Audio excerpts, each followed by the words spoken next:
Hey everybody, welcome back to the Jim Feist Pro Football Handicapping Show here at Don DeMarco's Pizzeria and Wine Bar, 9785 West Charleston Boulevard, sitting on the patio once again on a beautiful day, I would say. We got long sleeves on, but it's still a beautiful day compared to those that are in snow and ice in the winter. I mean, at least we're not in that.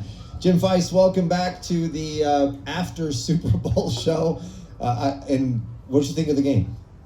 Was there a game? Well, let me backtrack because I almost went to this. I can't call it a game. I got a text this morning saying all of us yesterday witnessed 3.5 hours that we'll never get back of bad television.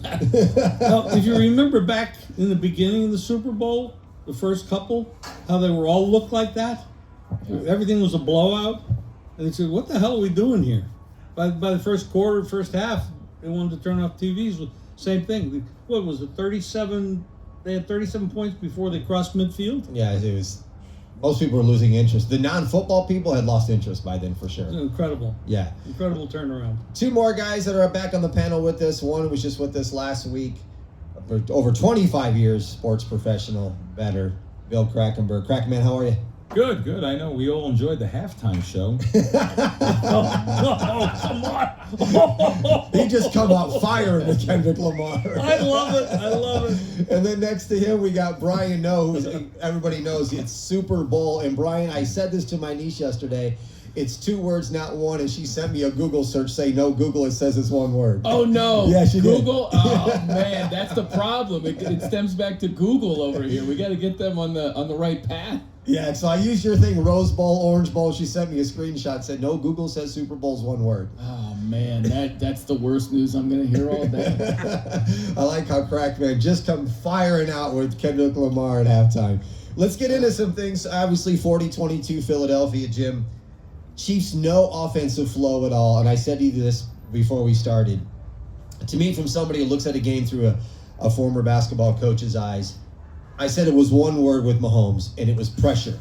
It was pressure from running from the Philadelphia alignment all day long. It was pressure trying to win 3 in a row. It was pressure from the media. It was pressure from him being compared to Tom Brady. And he looked like a guy that just had too much pressure on him.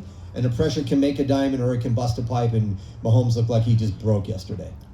Well, I can't disagree with the pressure issue, but I have to say I got to give it to Fangio. 4 guys did all the work. They never blitzed. Those 4 guys destroyed the offensive line for the Chiefs. That's pressure. You have no time to throw. You can't throw a 5-yard pass, no less a 50-yard pass. You got no time. And if it wasn't for garbage time, that could have been a shutout. For sure. Yeah. Absolutely it could have been. It was for a while. Yeah, it was. You know, I have to tell you, what I'm going to read to you is from a female, Desiree. She just retired. She was a detective, and I'm friends with her for a long time. She heard me on a show originally. I think she heard me back east on WFAN, and she might have been one that called in or something. I don't know how we started our relationship. But so Desiree, she's friends with myself and my wife now. But Desiree is an unbelievable sports fan. So, like I said, she just retired. But she sent me a text this morning, and I said, Desiree, I have to read this on some shows. She is that good. She said, I'm trying to process what happened with the Chiefs yesterday. I don't think anyone saw the blowout occurring. Philly's D totally dominated the game. There was also 0 answer for Hurts throwing the ball, and he rushed for 75 yards alone. I mean, what a complete thrashing. I've never seen Mahomes play so poorly. Not to mention they rarely ran the ball, and Kelsey was so cooked. All season he has been really non-productive. He is more of a decoy out there, if anything, and folks figured it out. Hunt and Pacheco were rarely used. Mahomes didn't use his legs, which he is capable of doing. He was beyond thrash between the sacks and hits and turnovers alone. Not sure what Andy and Spags were thinking without making major adjustments. I also believe they were so focused on stopping Saquon, which they did, but they forgot to account for the rest of the team. What a breakdown she sent me, just on a spur of the moment. Yeah. I'll tell you one thing. She's just that paragraph alone. 90% of the female influencers in the space couldn't come up with that. No, she is unbelievable. And there's 60% of guys who couldn't come up with that. You're right. No, she really broke it down. I said, I'm going to read this today. No, she's great. She came into town. and she was with me at what's the coast property by the strip, Palace Station. She was with me at Palace Station the day I bet on Army plus 17, and it went down to 14.5, and the quarterback was announced out, and they came back and said, hey, we need the ticket back. She was with me. So she actually was with me and seen what goes on in Vegas. She's like, that was set up. I said, it wasn't set up. They actually asked me for the ticket back. I have not been allowed to bet with Coast Casino since that day. They said, we need the ticket back, or you're not allowed to play with us no more. Because I got 2.5 points, the best of the line. Yeah. So any chance to bury Coast, bury the stations, I will. But just so happened, she was with me that day. So anyway, I thought she had a great breakdown. I got to give her credit. And no one expected to see what happened in that game yesterday. There was some bets you can make, like -7.5, Eagles -7.5 plus money, -10.5. There were some really good bets you can make on that. I needed Kansas City to win by 1 would be ideal, or just win because I had some futures on them. But I had also had some Eagles plus 1.5. But I needed more Kansas City to win the game. But props did a lot better than I thought. Even I know it sounds weird, like how can you not know instantly how you did on props? Most people do. They're normal though. But most people don't bet 400 props. Yeah, I had so many props. I spread them out. Now I knew Brian and I. Right away, there's the word. I had to spread them out. That means there's more. You got more than you can keep track of. Brian and I, but yet I bet 30% of what I bet on previous Super Bowls. So Brian and I went to Westgate opening night when they opened the props up. I didn't even know what that list did, and Brian was going up there bearding in for me, and I literally bet 9 bets. I went 8-1, and I bet some of them over again. I did not know until this morning. I should have known, but I just didn't know until this morning. So Brian went up there. So literally, I got to have Brian cash the tickets in. There you go. Yeah. So I get the money. Get to touch the money. Yeah. You know what? Here's one thing, Brian. I mean, the turnover ratio was 3-1, but the one that Hurts threw, he could have very easily just eaten that. He just kind of threw that up for grabs. It really could have been a shutout on the turnover side as well. I mean, Philadelphia, to me, just dominated every aspect of the game. Yeah, and I like what you said, Tommy, because it was pressure.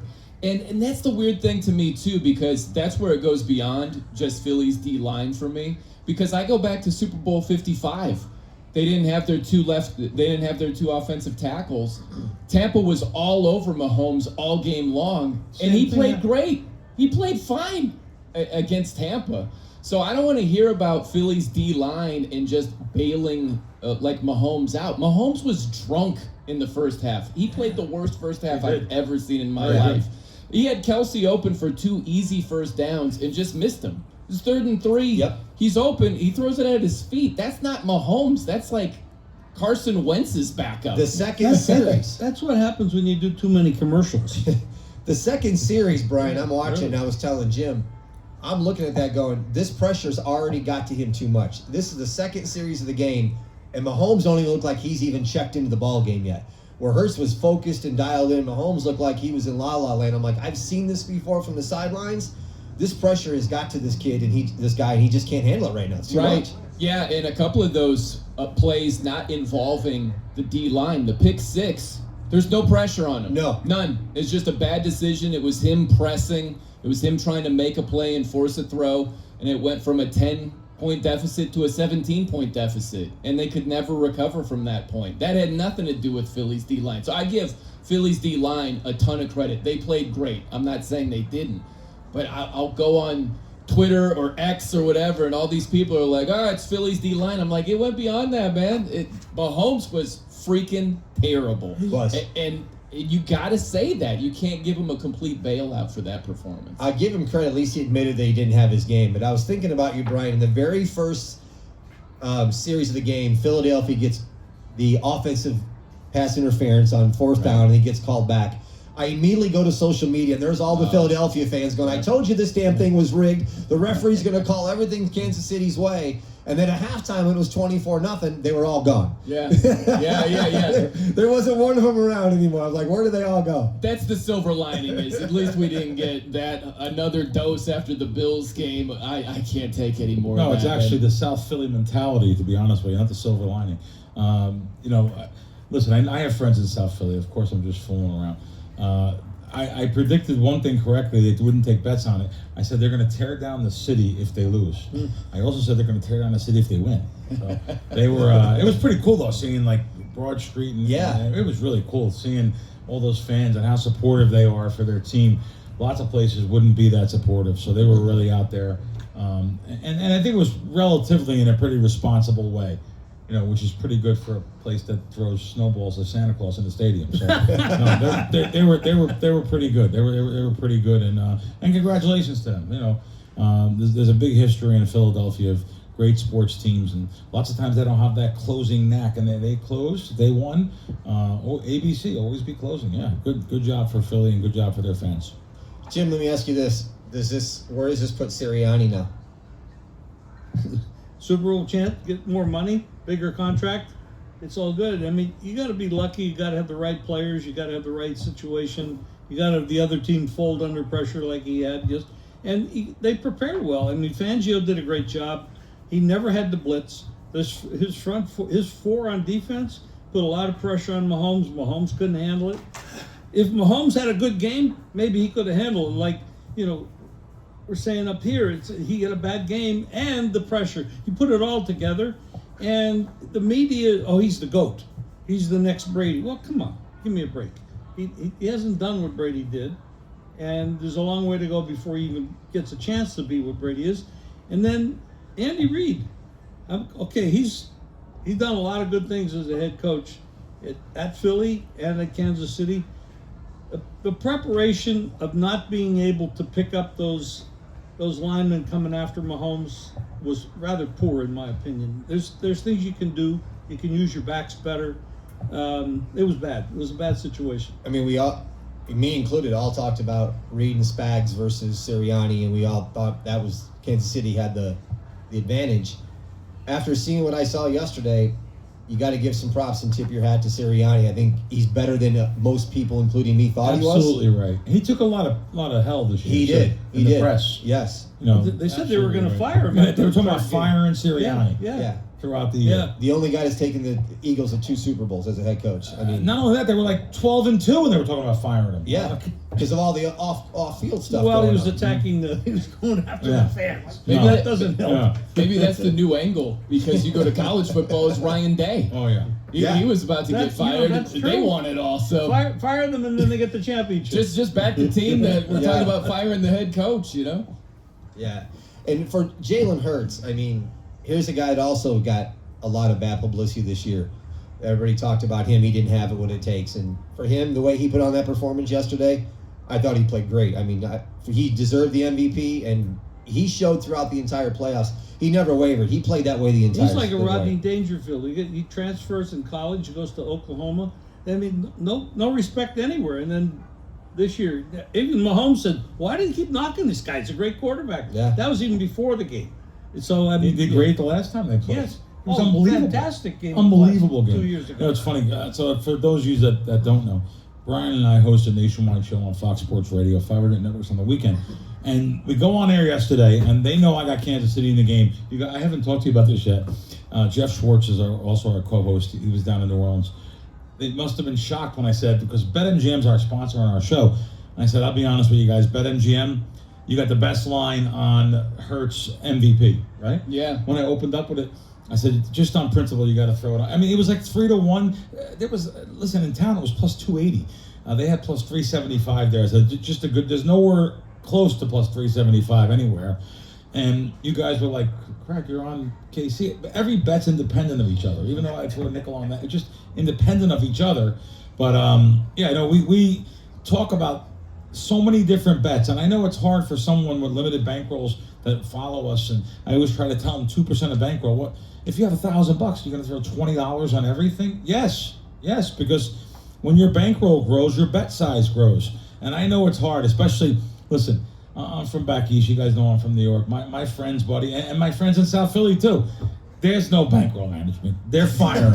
If they got 2,000, it's all going in yesterday. I'm not joking. I know it's funny, but it is what it is. I mean, they go all in, everything they got every weekend, make more money. That all gets fired in. The best info in the world you can't win with if you're betting 20% of your bankroll on something. The best in the world, because there's going to be times I go 0-5, and now you're broke.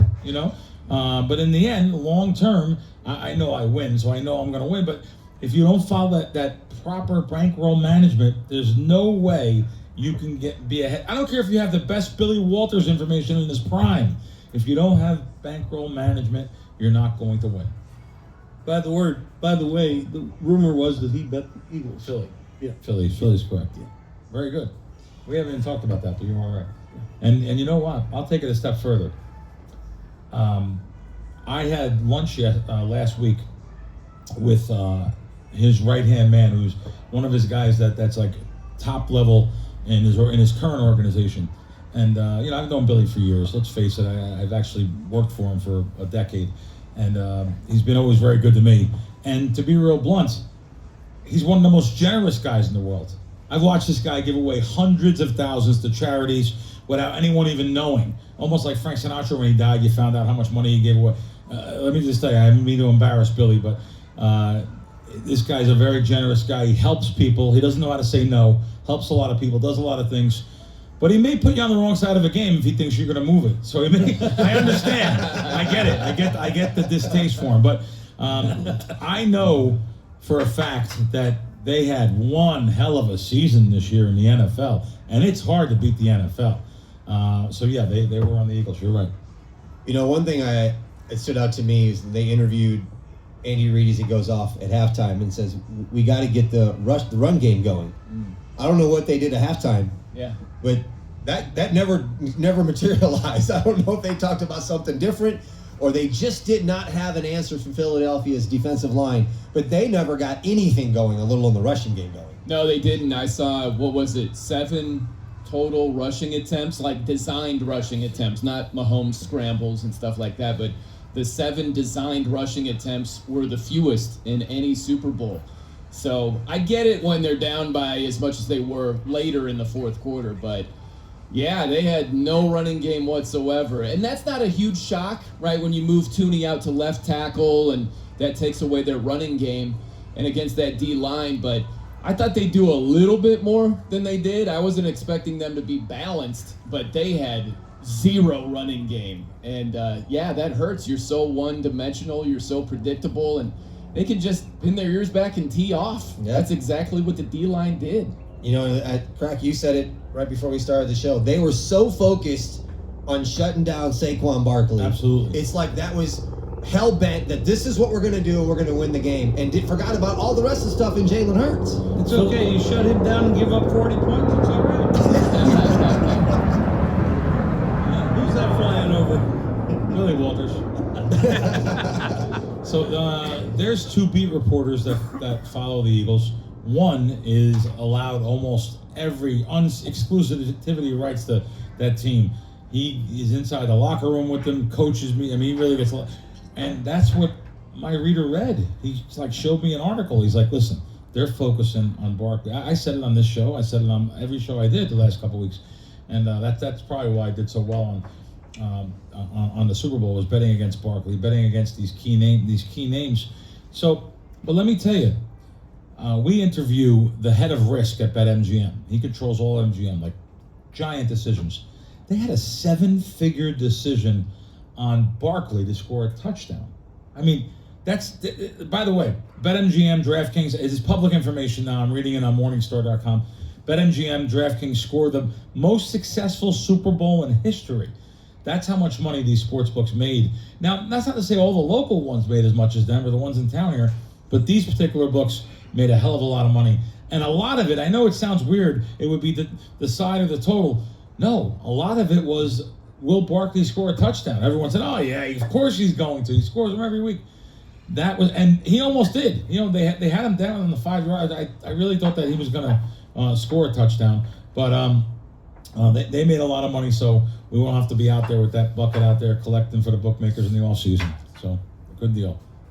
Usually right after the Super Bowl, whoever wins is going to be the future favorite for the following year. And that's not the case. It's not the case at Kansas City? Yeah. Believe it or not, if I tell you this, you won't believe it. In this article is a story. Baltimore? Is a story about how much money they have taken so far. Well, they're based in Detroit. We always say every week they're based in Michigan. They have a big presence in Michigan. BetMGM, Baltimore, whoever said that, Baltimore and Detroit are their number 1 and number 2 already. Team. They people love betting Detroit and Baltimore to win the Super Bowl, and Kansas City 3rd right now. It's funny that's in this article. So Where's Philadelphia mentioned? yeah, they're dead.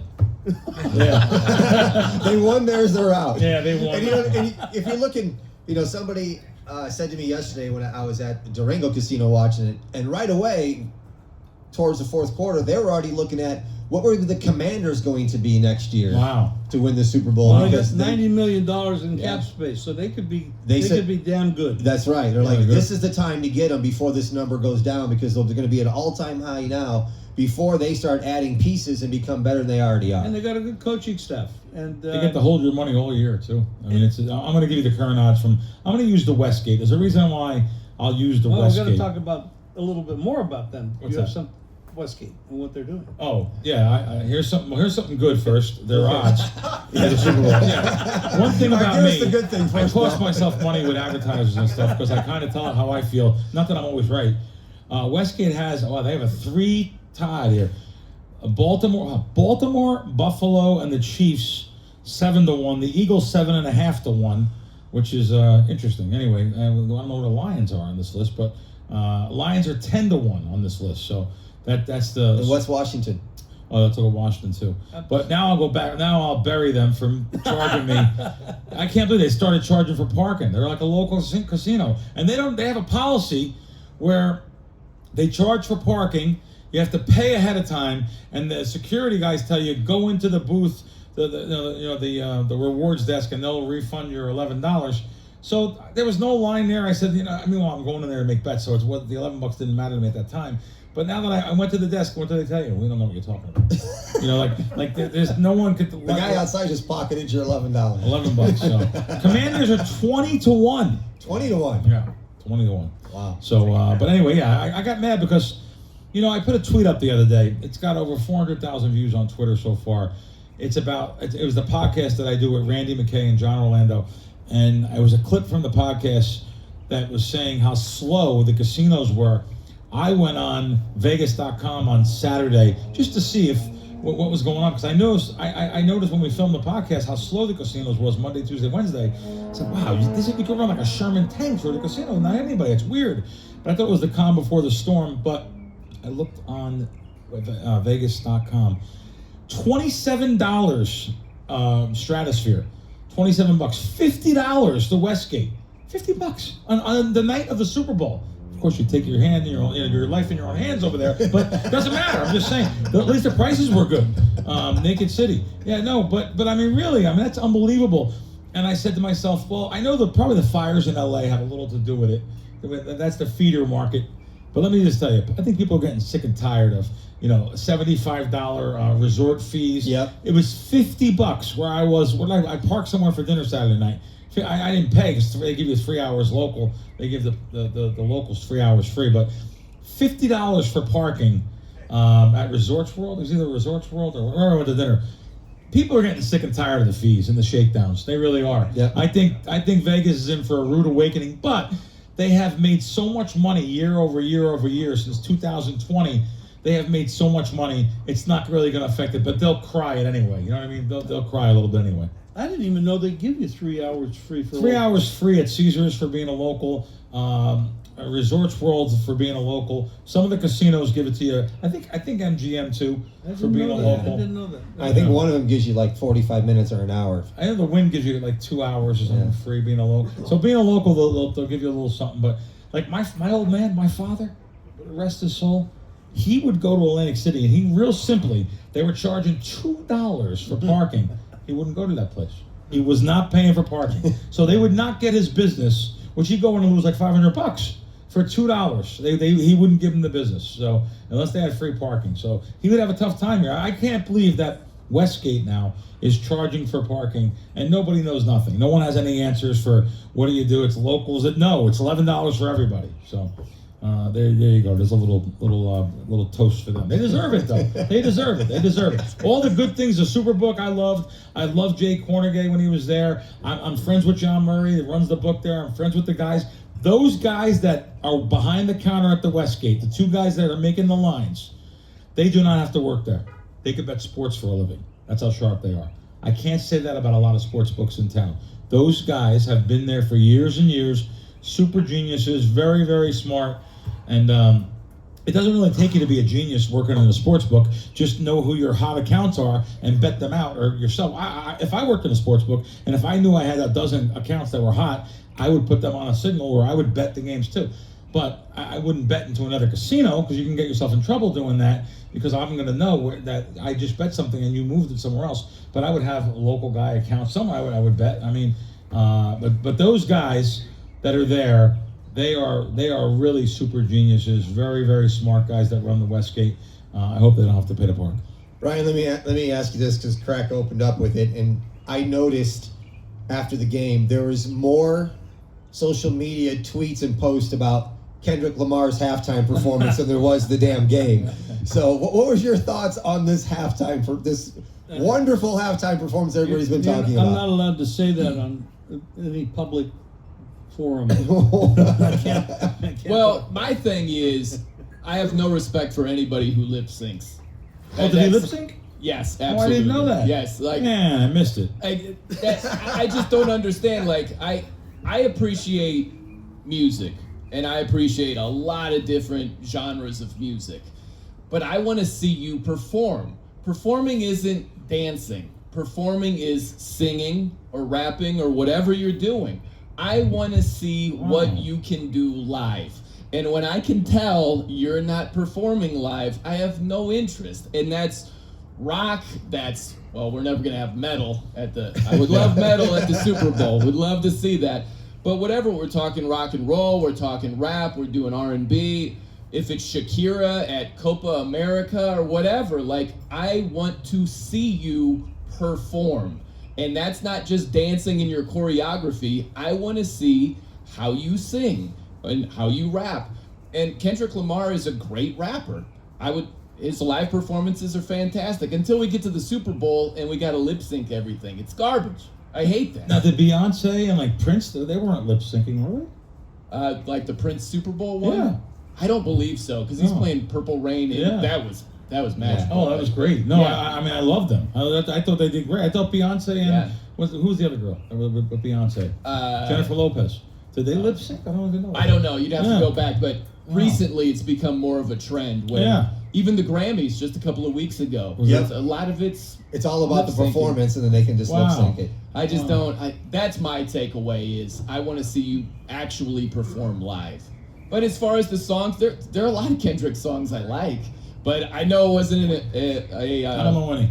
It wasn't a popular halftime show. No, with the whole feud with him and Drake, and him calling Drake out, he even put in a few lines yesterday to throw Drake under the table again yesterday. So sure, that's going to keep going on. He had the stage to do so. That's always fun. I love. Right before this started, they were talking about robbing people, and one of the prop bets I saw was, hey, will Drake appear with Kendrick Lamar? And I'm like, I would not bet that. But it was out there. You could bet that and lose your money if you wanted to. Jim, let me ask you this.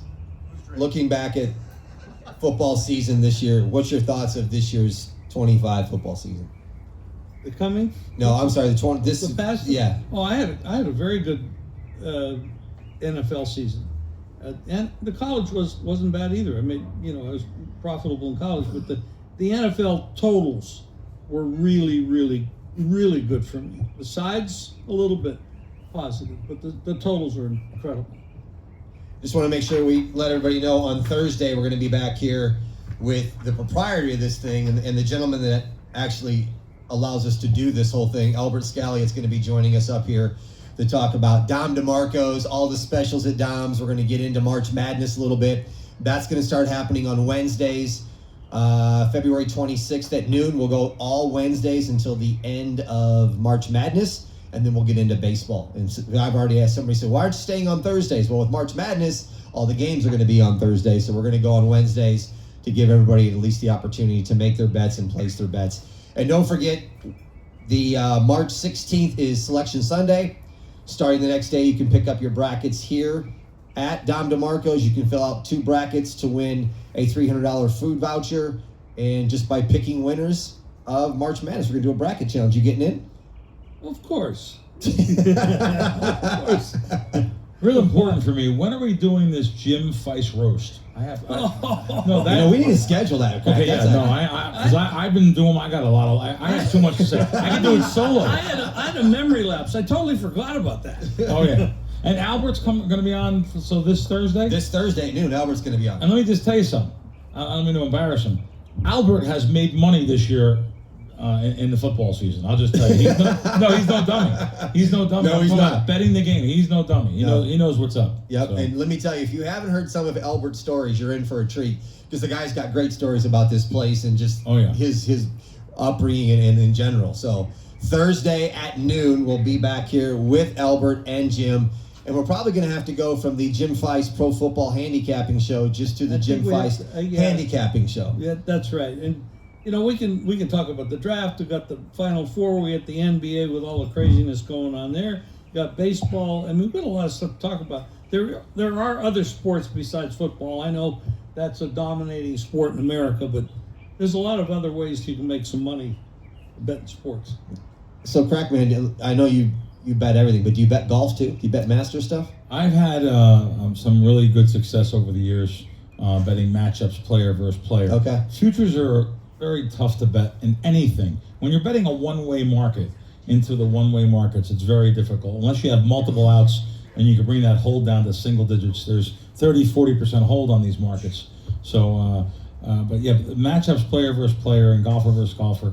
I've went to the Masters the last couple of years. I have a really good connection for tickets. They're actually the biggest ticket seller. So he's. Oh, now you tell me. Yeah. Yeah. No, he's. I had tickets for 2020 and it didn't happen because of COVID. He's probably the biggest ticket seller there is. He's coming to town next week, and so I've been going down there. He does it right too. He does it right the way he does it. It's not doesn't price gouge you. That's why he gets so much volume, because it doesn't price gouge you like the rest. Whatever price you see, he's going to undercut them. What are they charging now for that? I see master badges the last couple of years. The economy's been great though. For a 4-day badge, maybe you can get for $8,000. Maybe it's been more like $10,000 to $12,000. Where he'll get you a badge for like $6,500. I went in 2000. I saw that. I walked the course. I mean, it was actually 5 days instead of 4. To walk that course is unbelievable. Yeah, that was a hell of a challenge. Yeah, no, that's in better shape then. No, to walk that course is unbelievable though. But if it's on a bucket list, you should do it, because boy, a gorgeous place. I have went 4 times now, and I go there, and then I go to the week after. I go to Hilton Head, which is the Heritage. I've been there many times. My friend has a condo on the 18th hole. That's right at the green. It's so totally crazy to watch it from there. He's got a deck, an outdoor deck. It's really cool. I like that week better actually. The Masters week, of course, is the history to it, but the view from that 18th hole where so many great people have won the tournament on is unbelievable. I actually enjoy golf, so it's amazing that you hit that problem. People don't know that about me. But I do bet everything. I bet baseball, of course, March Madness, especially the first rounds of March Madness, and then into, it's real simple. Maybe we'll talk about it here on the future. It's really going against the public. It's those little known teams against the big marquee teams in the first half, when it's a pure line. There's no fouling. It's a pure line. And I will talk about buying some. I'll teach people that right now. If you can buy on or off of 2 or 3 in the NBA, you should. I'm sorry, in college basketball, you should buy onto the 2 or 3, onto the whole number. So if you're gonna take a favorite and it's -2.5, you should buy the 2 -20. You're going to take a dog +2.5, you should take +3 -20. The 10 cents that it costs you, mathematically long term, that's gonna win. That's gonna make you money. I was taught that by many people. I worked for Pinnacle, which is a big sports book, in the late '90s. One of the original owners there taught me that. He said if I had to charge the real number onto the 2 or 3, no one would play with me. I 17 cents extra and 15 cents extra, and if I had to charge that, they wouldn't do it. So the real numbers are them, and you should. And Alan Boston also, a real big proponent of buying onto 2, 3, and 5 in college basketball. On to the number. This is not to say you're buying from 3 to 3.5, 3 to 2.5. On to the number 2 and 3 in the college basketball. If that can help anybody, listen. Some of the sports books know now. Circa's charging $1.15. I mean, just the guys at Circa. I love you guys. Just literally wear a mask with a gun. I mean, it's 15. I mean, you're charging $1. I think it's $1.25 or $1.30. $1.30 instead of $1.20. Westgate also charges more now. But there's still books out there. The Caesars, you can do it. Stations, you can do it. Extra 10 cents, definitely worth the buy onto the 2 or 3. Brian, before we wrap up, outside of now we're going to football, what other sports you like to get involved with? Basketball. Basketball? Yeah, College or pros or both? Both. Both. Yeah, both NBA and college. There's value there, absolutely. It's overwhelming. It's a little bit like the Super Bowl, especially college hoops. You see a given Saturday, there are 500,000 games. Oh, yeah. You know, and you're just like, holy cow, where do you start with? But yeah, the basketball, I love basketball. It's my second favorite sport to football. So yeah, I'll get down on basketball bets. And then just, it's random from there, you know? There might be just an occasional baseball game or future or anything like that. Golf every now and then, if it's a round, you know, like an over or under round, every now and then I'll fire away on that. But basketball for sure. College basketball, the 2 favorites would be Duke and Auburn to win it all. For sure. Yep. Now, you're not going to get much of a price if you bet either one of them. So I try to, if I'm going to play futures, I'm looking for some prices like St. John's and Baylor and Oklahoma and UCLA and somebody like that where you're getting at least 40, 50, 90. Baylor would be 130. You look for something with a team with a good coach, a good solid conference that they play in. They play, you know, an SOS with strength of schedule, something like that. Do you do that as well? Well, I really, again, the futures market. Right now, you can get, like, let's say you like the Arizona. Arizona, you can get at 30 to 1 here, 35 to 1, 25 to 1, and then I find a rogue 50 to 1. So maybe you bet the 50 to 1, but if you're betting something like that, chances are they probably can't win. But they can get deep, and you can make money off that bet. You can hedge. And I'm not really a hedge guy, but you can hedge something like that when you have 8, 9, 10-point favorites. Deep in the tournament, you can make some money off tickets like that when you're getting 50 to 1. We talk about hedging. We had a fellow on here, a good friend of the show, been on a couple times. Scott Pritchard had a big ticket, $4,000 to win 224, and good thing he hedged. He probably picked up somewhere between 50 and 100,000 on his $4,000 bet by hedging. Yes. If he'd held on to that, he would have got. And if you do hedge, though, you don't want to just hedge the money line back where you're going to lose a bet and win a bet. You want to give yourself a chance to win both. So you'd want to take, like that particular game, the South Point opened up +2, and they had 105 juice. So go to the South Point, you bet +2, -05, by the way. So they had 05.